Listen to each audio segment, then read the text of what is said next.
Saudara-saudari terkasih dalam Kristus, hari ini Selasa 25 Januari 2022 merupakan pesta bertobatnya Santo Paulus, Rasul. Bacaan dibawakan oleh Angela Lucia, Mazmur dilantunkan oleh Maria Paula, dan renungan ditulis oleh Bernadette Esther. Selamat menekuni Sabda Allah.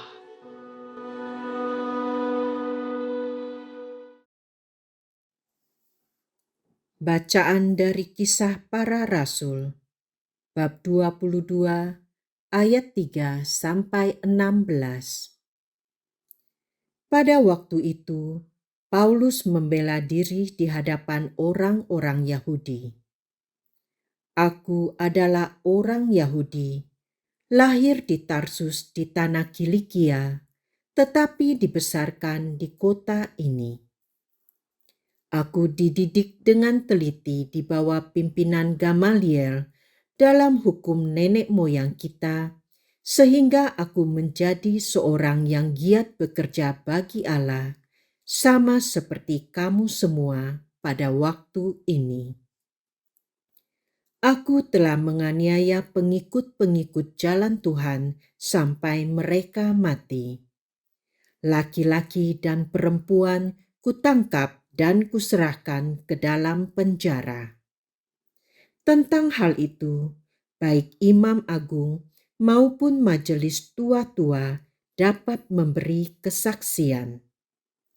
Dari mereka, aku telah membawa surat-surat untuk saudara-saudara di Damsyik, dan aku telah pergi ke sana untuk menangkap penganut-penganut jalan Tuhan yang ada di situ dan membawa mereka ke Yerusalem untuk dihukum. Tetapi dalam perjalananku ke sana, ketika aku sudah dekat Damsyik, yaitu waktu tengah hari, tiba-tiba memancarlah dari langit cahaya yang menyilaukan mengelilingi aku. Maka rebahlah aku ke tanah, dan aku mendengar suatu suara yang berkata kepadaku, "Saulus, Saulus, mengapakah engkau menganiaya aku?" Jawabku, "Siapakah engkau, Tuhan?" Katanya, "Akulah Yesus, orang Nazaret yang kau aniaya itu." Mereka yang menyertai aku memang melihat cahaya itu, tetapi suara Dia yang berkata kepadaku tidaklah mereka dengar. Maka kataku, "Tuhan, apakah yang harus kuperbuat?" Kata Tuhan kepadaku, "Bangkitlah dan pergilah ke Damsyik. Di sana akan diberitahukan kepadamu segala sesuatu yang ditugaskan kepadamu." Sebab aku tidak dapat melihat oleh karena cahaya yang menyilaukan mata itu, maka kawan-kawan seperjalananku memegang tanganku dan menuntun aku ke Damsyik. Di situ ada seorang bernama Ananias, seorang saleh yang hidup menurut hukum Taurat dan terkenal baik di antara semua orang Yahudi yang ada di situ. Ia datang berdiri di dekatku dan berkata, "Saulus, saudaraku, bukalah matamu dan melihatlah." Dan seketika itu juga aku melihat kembali dan menatap dia. Lalu katanya, "Allah nenek moyang kita telah menetapkan engkau untuk mengetahui kehendaknya, untuk melihat yang benar, dan untuk mendengar suara yang keluar dari mulutnya. Sebab engkau harus menjadi saksinya terhadap semua orang tentang apa yang kau lihat dan kau dengar. Sekarang, mengapa engkau masih ragu-ragu? Bangunlah berilah dirimu dibaptis dan berserulah kepada nama Tuhan, maka dosa-dosamu dihapuskan.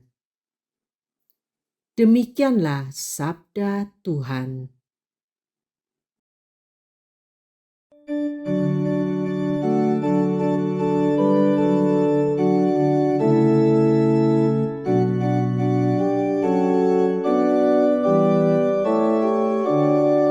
Pergilah ke seluruh dunia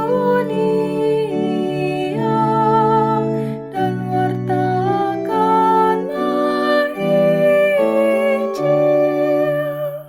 Pujilah Tuhan, hai segala bangsa, megahkanlah Dia, hai segala suku bangsa. Pergilah ke seluruh dunia dan wartakanlah Injil. Sebab kasih-Nya hebat atas kita, dan kesetiaan Tuhan untuk selama-lamanya. Pergilah ke seluruh dunia dan wartakanlah Injil.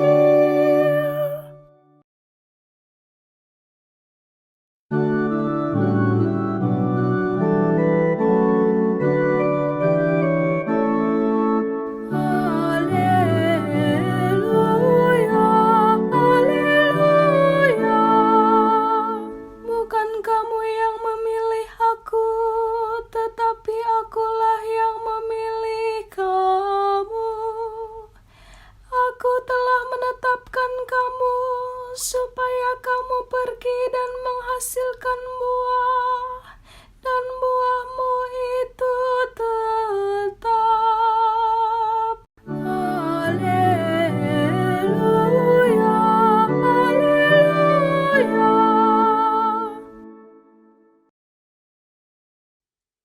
Inilah Injil suci menurut Markus, bab 16 ayat 15 sampai 18. Sekali peristiwa, Yesus yang bangkit dari antara orang mati menampakkan diri kepada ke-11 murid dan berkata kepada mereka, "Pergilah ke seluruh dunia, beritakanlah Injil kepada segala makhluk. Siapa yang percaya dan dibaptis akan diselamatkan, tetapi siapa yang tidak percaya akan dihukum." Tanda-tanda ini akan menyertai orang-orang yang percaya. Mereka akan mengusir setan-setan demi namaku. Mereka akan berbicara dalam bahasa-bahasa yang baru bagi mereka. Mereka akan memegang ular, dan sekalipun minum racun maut, mereka tidak akan mendapat celaka. Mereka akan meletakkan tangannya atas orang sakit, dan orang itu akan sembuh. Demikianlah sabda Tuhan.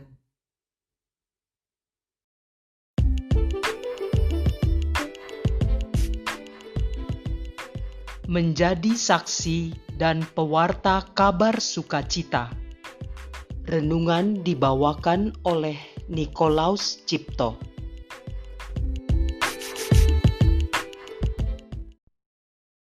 Bapak, Ibu, kaum muda, dan anak-anak yang terkasih.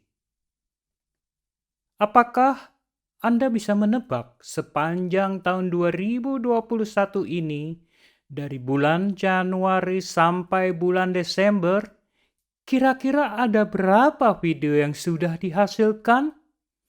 Tanya Romo Yosef Susanto dalam YouTube Bible Learning with Father Yosef Susanto, edisi saat Tuhan turun tangan, refleksi akhir tahun 2021. Sepanjang tahun 2021, Imam Diosesan Keuskupan Agung Jakarta yang lahir pada 23 Maret 1977 itu telah membuat 204 video berdurasi 10 menit. Tahun lalu, Doktor Kitab Suci Perjanjian Lama itu mendapat Silver Button Award, penghargaan yang diberikan bila subscriber mencapai 100.000 orang. Kini subscribernya berjumlah 227.000 orang. Terima kasih kepada Tuhan, iman saya, iman Anda ikut dikembangkan bersama Bible Learning ini, ucap Romo Yosef di penghujung video itu. Bible Learning with Father Yosef Susanto merupakan salah satu contoh bagaimana Allah memanggil umatnya untuk menjadi saksi kebenaran dan pewarta kabar gembira bagi banyak orang.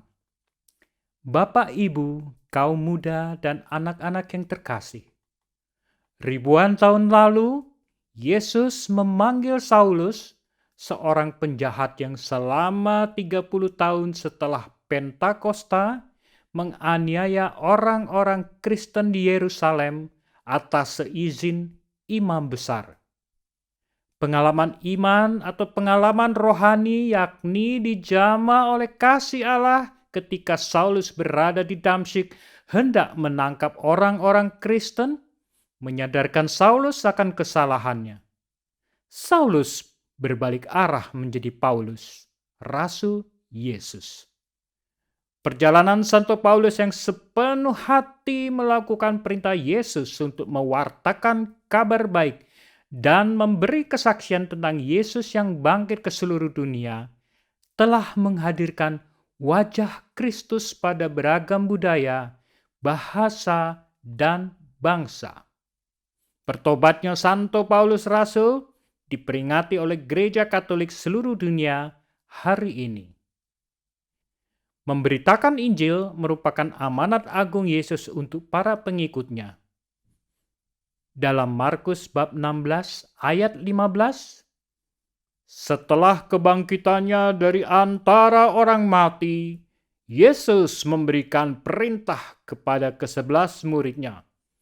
Pergilah ke seluruh dunia, beritakanlah Injil kepada segala makhluk.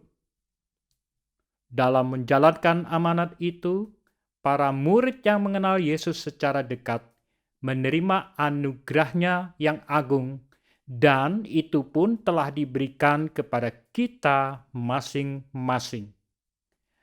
Dalam beragam karya dan pekerjaan kita memberitakan kabar baik kepada segala makhluk, sesama manusia, tumbuhan, hewan, dan alam ciptaannya, dengan menghargai, merawat, dan menjadi saluran berkat-Nya, alat untuk menyatakan dirinya dalam hidup ini. Marilah berdoa. Allah Bapa yang Maha Kuasa, semoga pesta pertobatan Santo Paulus ini menjadi saat yang tepat untuk kembali melihat hidup kami. Semoga Engkau memberi kami keberanian untuk mewartakan kabar sukacita melalui karya, pekerjaan, dan hidup kami masing-masing. Santo Paulus, doakanlah kami. Amin.